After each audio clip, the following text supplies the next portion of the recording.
ఈసారి మహాశివరాత్రికి ఉపవాసం ఎంతమంది ఉండబోతున్నారో కామెంట్ చేయండి. నేను కూడా ఉంటున్నాను. ఇప్పటికి 8 సంవత్సరాలు అవుతుంది. ఈరోజు వచ్చి సండే అనమాట. సండే ఎర్లీ మార్నింగ్ 3:00 లేచాను. లేచిన వెంటనే స్నానం చేసేసుకొని రెడీ అయ్యాను. ఎక్కడికి అనుకున్నారు కదా, శ్రీశైలం వెళ్ళబోతున్నాం. నేను అశోక్ అన్న. అశోక్ అన్న అంటే మా ఫ్రెండ్ అనమాట తను. ఇంకా అశోక్ అన్నకు కాల్ చేశాను. కాల్ చేస్తే వస్తున్నారా 10 నిమిషాలు అని చెప్పాడు. ఆ 10 నిమిషాలు కాస్త 20 నిమిషాలు అయింది. 20 నిమిషాల లోపు నేను రెడీ అయ్యి కిందికొచ్చి కూర్చున్నాను. కిందికొచ్చే లోపు అశోక్ అన్న కూడా వచ్చేసాడు.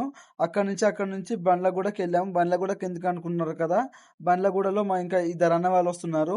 వాళ్ళు మేము కలిసి వెళ్ళబోతున్నాం. అలాగే ఈసారి శ్రీశైలానికి ఎంతమంది వస్తున్నారో కామెంట్ చేయండి.